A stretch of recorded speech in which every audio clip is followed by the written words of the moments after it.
Saat sholat id, baik Idul Adha maupun Idul Fitri, disunahkan baca takbir 7 kali pada rakaat pertama selain takbiratul ihram, dan disunahkan takbir 5 kali pada rakaat kedua selain takbir qiyam, selain takbir berdiri. Nah, jika lupa membaca takbir 7 atau 5 tadi, apakah disunahkan sujud sahwi? Nah, ini penjelasannya ada dalam kitab Al-Iqna. Bismillahirrahmanirrahim. Wa hadhihi takbiratu minal hayati kata'awudzi wa du'ail iftitahi.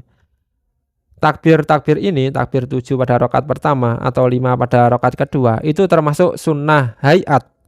Sebagaimana baca ta'awud, baca a'udzubillahi minasyaitonirrajim sebelum Fatihah, dan baca doa iftitah kabiro itu. Falaisat fardhon wala ba'dhon. Bukan fardu, bukan rukun, dan bukan sunnah abu'ad. Karena itu fala yasjudu litarkihinna, maka tidak disunnahkan untuk sujud sahwi ketika meninggalkan sunnah hayat ini.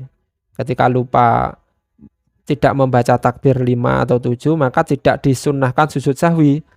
Bahkan dalam kitab Hasyiah Qulyubi, ketika seseorang itu sujud sahwi karena meninggalkan sunnah selain sunnah abu'ad, itu membatalkan sholat. Wa in kana atar kulihinna au ba'dihinna makruhan, dan apabila meninggalkan takbir 7 atau 5 tadi semuanya atau sebagian saja, itu hukumnya makruh.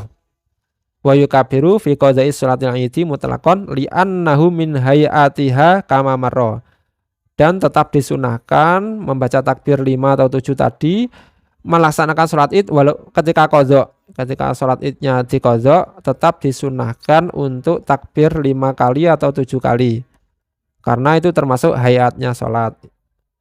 Walau nasya at-takbirati wa syara'a fil qiraati walau lam yutimma al-fatihata lam yatadarokha.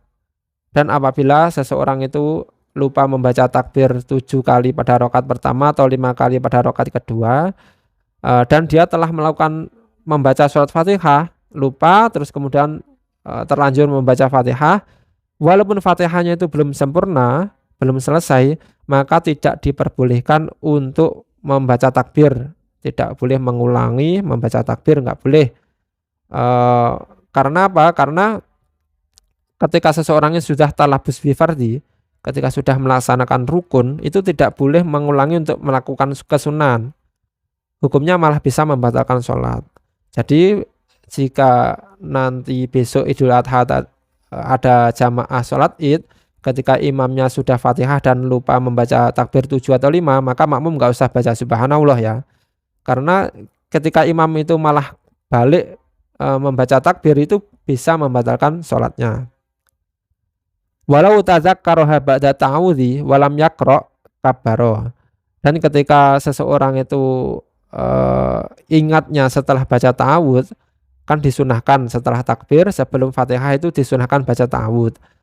Ketika seseorang itu ingatnya setelah ta'awudz sebelum Fatihah, maka dia disunahkan untuk takbir 7 kali. Disunahkan untuk takbir 7 kali. Nah, ini ada mushaf Al-Quran yang keren. Kenapa keren? Karena dalam mushaf ini di bagian pinggir ada terjemahnya. Ini ada terjemahnya bagian pinggir. Di bawahnya, di bawah ayat ini ada transliterasi Latin. Cara baca bagi pemula ini sangat cocok sekali. Dan juga ada tanda wakaf yang diwarnai. Ada tanda mat diwarnai, di bawahnya ada keterangannya. Nah, bacaan mat berapa harokat, tanda wakaf ini dibaca apa. Juga ada tanda tajwid. Ya, ada tanda tajwid yang diwarnai. Di bawahnya ada keterangannya. Seperti itu bila gunah, bigunah, ikhfa, dan lain-lain. Sangat cocok bagi pemula. Dan juga kelebihannya ini sampulnya lembut. Desainnya keren. Ada lafadz jalalah dari akrilik warna gold. Dan juga custom warna free. Ada nama saya di sini. Al-Qurannya bagus. Juga ada box yang tebal, free tasbih juga. Silakan untuk di check out di keranjang kuning saya ya. Nah, Demikian tadi penjelasan tentang takbir sholat Id dari kitab Al-Iqna. Wallahu a'lam bishawab.